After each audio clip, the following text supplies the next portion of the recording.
Assalamualaikum warahmatullahi wabarakatuh. Di video kali ini kita akan membahas tentang materi yang selanjutnya, yaitu di salah satu akun yang ada di laporan laba rugi, yaitu pendapatan, di mana pendapatan ini merupakan bagian arus masuk perusahaan yang nantinya itu akan memberikan manfaat bagi perusahaan di kemudian hari berupa adanya penambahan aset, baik itu berupa kas ataupun berupa piutang. Nah, di bagian pembahasan ini, di bagian pendapatan ini ada beberapa bagian yang akan dibahas.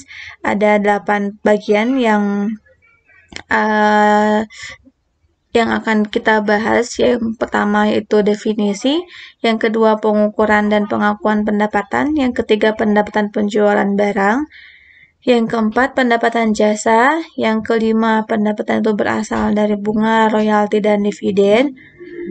Yang keenam, program loyalitas pelanggan. Yang ketujuh, pengungkapan di laporan keuangan. Dan yang kedelapan, kontrak konstruksi jangka panjang.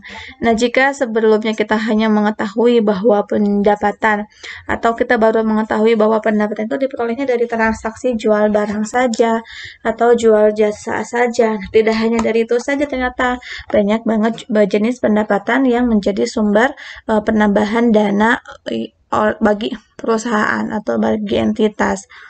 Di antaranya yang tadi sudah disebutkan di beberapa bagian rangka bab kali ini.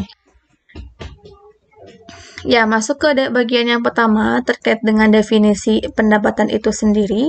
Di sini di dalam PSAK 23 dikatakan bahwa pendapatan merupakan bagian sumber yang mengakibatkan adanya arus masuk kotor dari manfaat ekonomi yang ditimbulkan dari aktivitas normal. Nah, ini tentunya seperti apa? Yang ketika ada transaksi penjualan, berarti kan di sini ada transaksi antara kedua belah pihak. Nah, jumlah yang diakuinya itu kan masih kotor, belum dikeluarkan dengan diskon dan seterusnya, sehingga di sini masuk ke dalam arus masuk kotor. Lalu di bagian pendapatan ini nanti juga akan mengakibatkan kenaikan ekuitas yang tidak berasal dari kontribusi pendana modal. Nah, kalau ekuitas itu kan modal bagi perusahaan atau nilai residu yang dimiliki oleh suatu perusahaan, di mana si aset itu sudah dikurangi dengan kewajiban.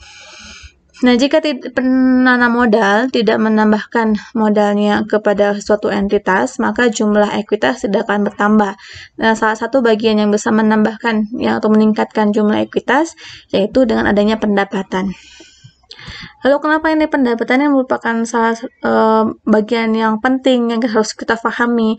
Karena seperti yang kita ketahui bahwa pendapatan merupakan bagian salah satu transaksi yang menjadi objek manajemen laba.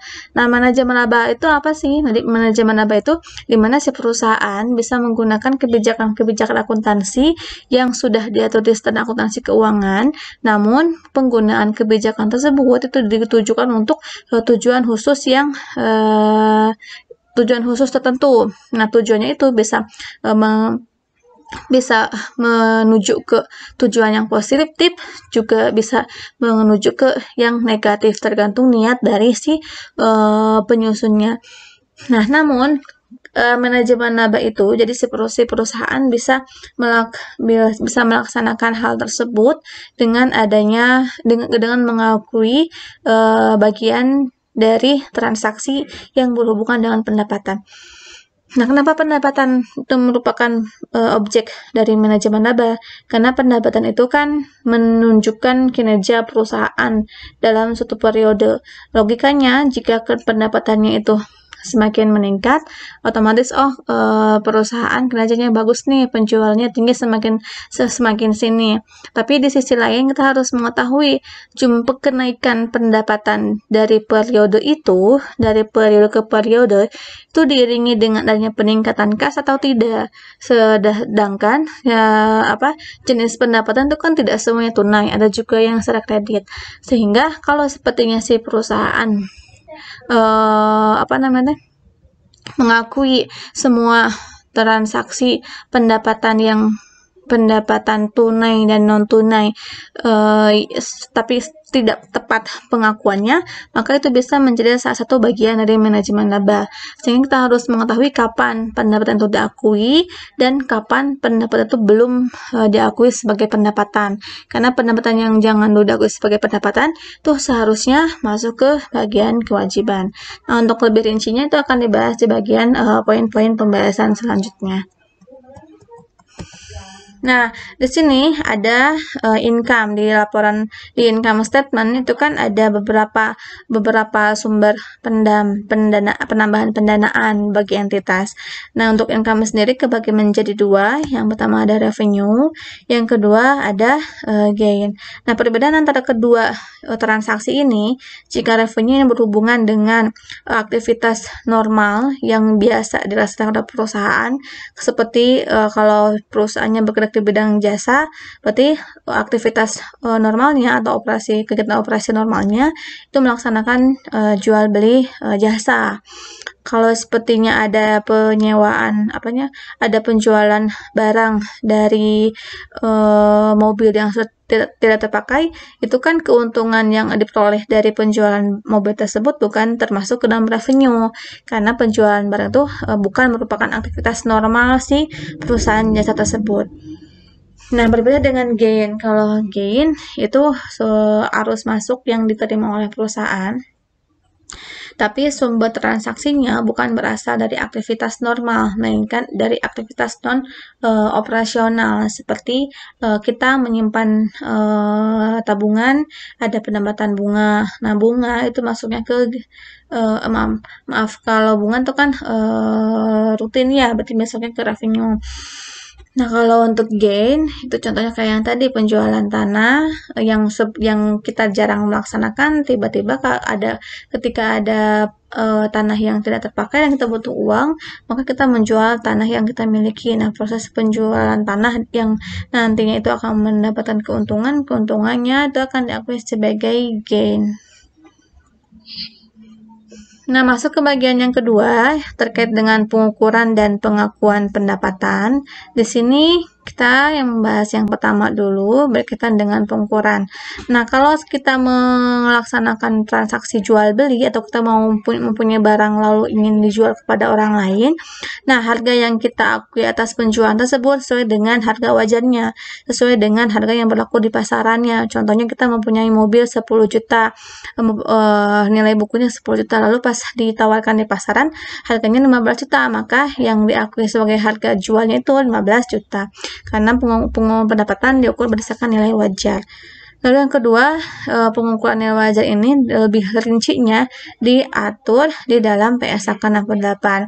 Nah, lalu yang ketiga, nanti akan muncul pendapatan bunga jika ada selisih antara perbedaan nilai wajar dan jumlah nominal imbalan.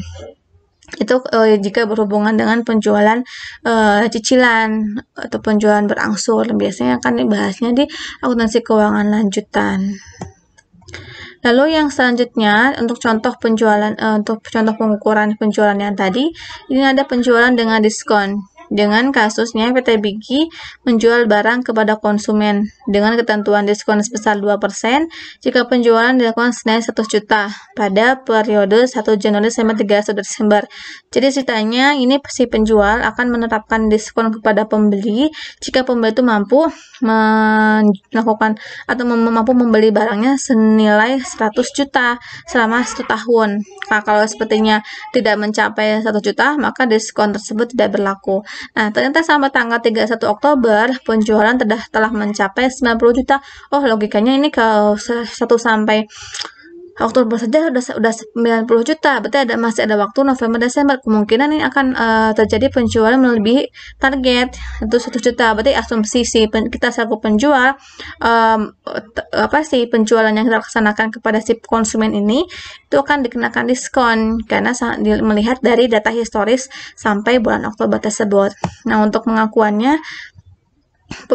pendapatan yang perlu diakui oleh Bigi, yang pertama di sini kan jumlah penjualannya 1 juta karena diasumsikan si penjualan tersebut akan terjadi sampai Desember itu melebihi 1 juta, maka akan dikenakan diskon senilai 2%. Nah, maka dari itu di sini diskonnya itu kan 2% sampai bulan Oktober terjadi penjualan 90 juta, sehingga si diskonnya 90 juta dikalikan 2% dapat 1 juta 200. Nah, nanti di sini yang 1,2-nya 1.200-nya mengurangi jumlah penjualan, sehingga piutang usaha dan penjual yang diakui itu nilainya 88,2. Nah, ternyata pas di akhir Desember, si penjual tersebut tidak mencapai 1 juta nih. Akhirnya di akhir tahun, si diskon yang sudah diakui di bulan Desember itu dibatalkan dengan menjurnalin debitnya ada penerimaan kas 90 juta, di kreditnya ada piutang usaha berkurang 88 juta, dan di kreditnya lagi ada pendapatan lain diskon tidak diambil 1,8. Nah, kenapa tidak diambil? Karena estimasi si penjualan melebihi 1 juta itu tidak tercapai, maka si diskonnya dibatalkan. Nah, untuk pengakuan awalnya di sini pada prinsipnya pendapatan si suatu transaksi diakui sebagai pendapatan jika manfaat ekonomi sudah mengalir ke entitasnya. Contohnya kita merupakan kita bergerak di bidang penjualan jasa. Berarti kalau kita mengakui pendapatan jika kita sudah melaksanakan jasa kita atau sudah memberikan jasa kita kepada si konsumen. Kalau kita belum memberikan jasa, maka transaksi tersebut jangan diakui sebagai pendapatan. Lalu yang kedua, manfaat tersebut dapat diukur dengan andal. Nah, setiap jasa yang akan kita lakukan itu sudah ada batasan harga yang sudah dipatok, berapa harga dari setiap transaksi yang akan kita laksanakan.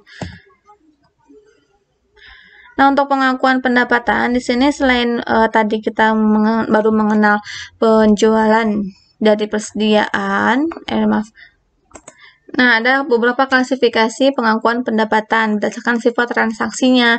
Yang pertama dari penjualan barang. Nah, di sini kalau penjualan barang berarti pendapatan diakui ketika si transaksi sudah dilaksanakan pada saat tanggal penjualan tersebut. Lalu yang kedua, pemberian jasa. Deskripsi pendapatannya itu kita melaksanakan penjualannya dengan memberikan pelayanan jasa kepada konsumen.